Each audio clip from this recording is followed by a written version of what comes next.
कहती थी, अगर परीलोक में कोई बूढ़ा जादूगर जाते हुए उसे दिख जाता तो वो कहती, देखो देखो, गंजा टकलू चपड़ गंजो जा रहा है। ऐसा कहकर सुनीता वहाँ से भाग जाती। फिर परियां शिकायत करने सुनीता के घर जाती, लेकिन सुनीता उनसे कहती, माँ, मैंने नहीं, गीता ने किया था। मैं तो सीधी सादी परी हूँ, मैं ऐसा कैसे कर सकती हूँ? माँ, आपको तो पता है, आज दिन भर मैं आपके साथ ही थी और आपके काम में हाथ बटा रही थी। गीता और सुनीता की बातों को सुनकर उसकी माँ को समझ ही नहीं आ रहा था कि कौन सही बोल रही है और कौन झूठ। परीलोक की रानी का बेटा आर्यन गीता से प्रेम करता था। दोनों अक्सर सुनहरी गार्डन में मिला करते थे। गीता, तुम कितनी अच्छी हो और कितनी भोली भी हो। मैं तुमसे प्रेम करता हूँ। मैं तुम्हें कल एक नई जगह घुमाने ले जाऊंगा। मैं भी तुम्हें बहुत पसंद करती हूँ। ठीक है, तो मैं कल तुमसे मिलने जरूर आऊंगी। सुनीता गीता और आर्यन की बातें छुप छुप कर सुन रही थी। उसे गीता से बहुत जलन होती है। अगले दिन गीता और सुनीता की माँ बाहर गई थी और गीता आर्यन के साथ घूमने जाने के लिए घर में तैयार हो रही थी। तभी सुनीता गीता को कमरे में बंद कर देती है और खुद गीता की जगह आर्यन के पास जाती है।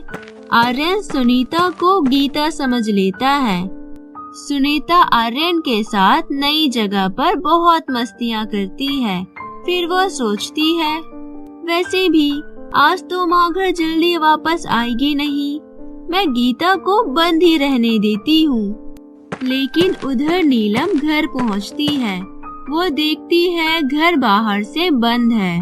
नीलम घर को खोलती है और देखती है कि गीता अंदर बेहोश पड़ी हुई है। गीता, बेटा उठो, उठो बेटा, तुम्हें क्या हुआ है और तुम्हें किसने बंद कर दिया?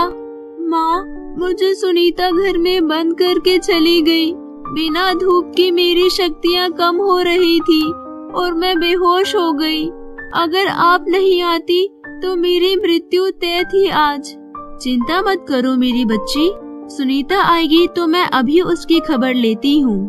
तभी सुनीता वहाँ पहुँचती है और माँ को देखकर चौंक जाती है।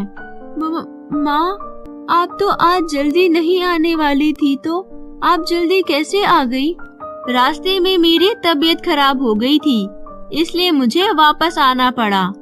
देखो सुनीता बेटा, तुम्हारी छोटी सी गलती की वजह से तुम्हारी बहन को क्या हो गया।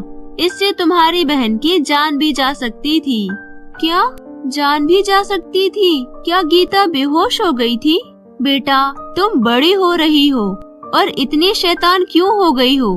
जब तुम छोटी सी थी तब तुम कितनी इनोसेंट थी और अपनी बहन गीता का कितना ख्याल रखती थी, लेकिन अब तुम इतनी कैसे बदल गई?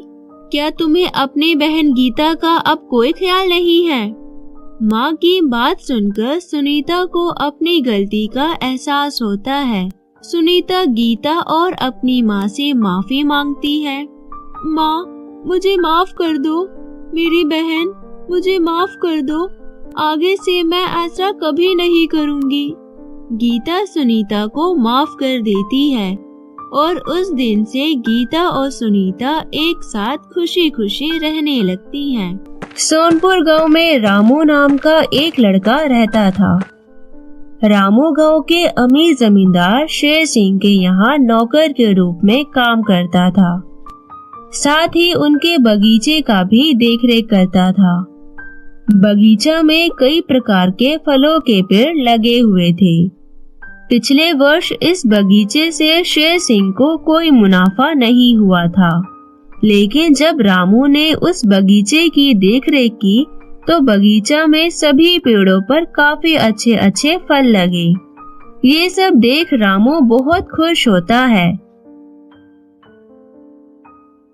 अगली सुबह रामू जब एक फल को तोड़कर खाता है तो देखता है कि फलों में कोई स्वाद ही नहीं है, बस सभी फल बेस्वाद है। अगले वर्ष भी ऐसा ही होता है। तो किसानों ने कहना शुरू कर दिया कि शेर सिंह तो एक कंजूस इंसान है। उसने ना आज तक किसी की मदद की और ना ही गांव की कुलदेवी को कुछ दिया, इसलिए उसके बगीचे के सारे फल बर्बाद हो गए। शेर सिंह ये सुन क्रोधित हो जाता है और रामू को बिना कुछ खाना पैसा दिए ही घर से बाहर निकाल देता है। रामू बहुत भूखा था। उसने वो गांव छोड़ दिया और उसके अगले गांव चला गया। अंधेरा होने से पहले वह दूसरे गांव में पहुंच गया और उस गांव के बाहरी इलाके में एक घर का दरवाजा खटखटाया।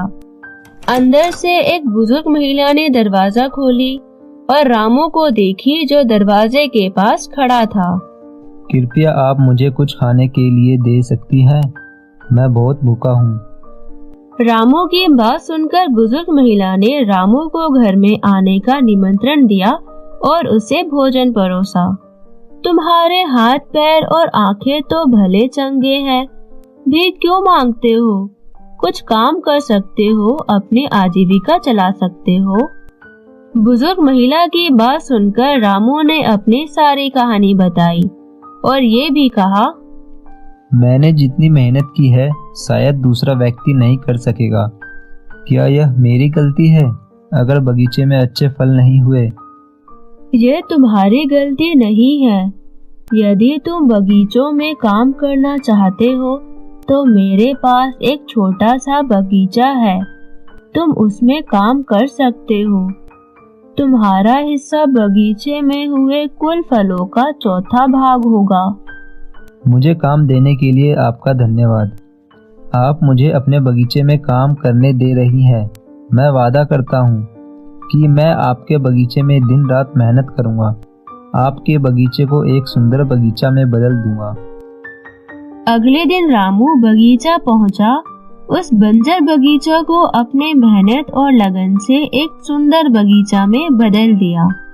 उस बगीचा में उसने तरह तरह के फलों के पेड़ लगाए और दिन रात उसकी देखभाल की। जब फल का सीजन आया तो उसने देखा कि उसके सभी पेड़ों में अभी तक एक भी फल नहीं आए। ये देख रामू बहुत दुखी होता है और कहता है, जो व्यक्ति मुझे काम करने के लिए देता है उसे यह नुकसान क्यों भुगतना पड़ता है। फिर उदास होकर एक पेड़ के पास बैठ जाता है। तभी वहां से एक परी गुजर रही होती है। परी रामू को उदास देख उसके पास जाती है और उससे कहती है, क्या हुआ बच्चे, तुम इतने उदास क्यों हो? फिर रामू परी को अपनी सारी बातें बताता है कि कैसे दिन रात उसने इस बगीचे की देखभाल करी, पर बदले में उसे कोई फल की प्राप्ति नहीं हुई। वो अपने पिछले घटने के बारे में भी परी को सारी बातें बताता है।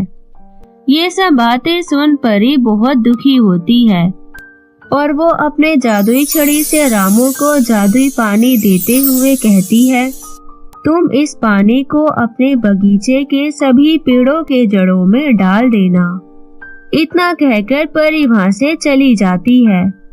फिर रामू परी के बताए अनुसार जल को सभी पेड़ों के जड़ में डाल देता है और अगली सुबह देखता है कि उसके सभी पेड़ों पर कई सारे सोने के फल लगे हुए हैं। ये सब देख रामू बहुत खुश होता है।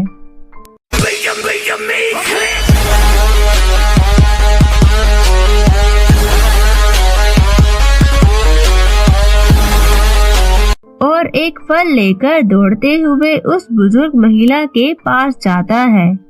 क्या हुआ, बड़े खुश दिखाई दे रहे हो तुम? हमारे बगीचे में सोने के फल लगे हैं, यह देखो सोने का आम।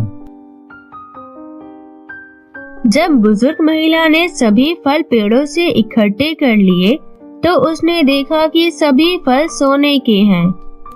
तब बुजुर्ग महिला ने वादे के अनुसार रामू को स्वर्ण फलों का चौथा हिस्सा दे दिया। उस सुनहरे फल के मूल्य से रामू ने कई सारे कृषि भूमि खरीदे और उस पर अपना कृषि कार्य करने लगा और अपना जीवन खुशी खुशी बिताने लगा।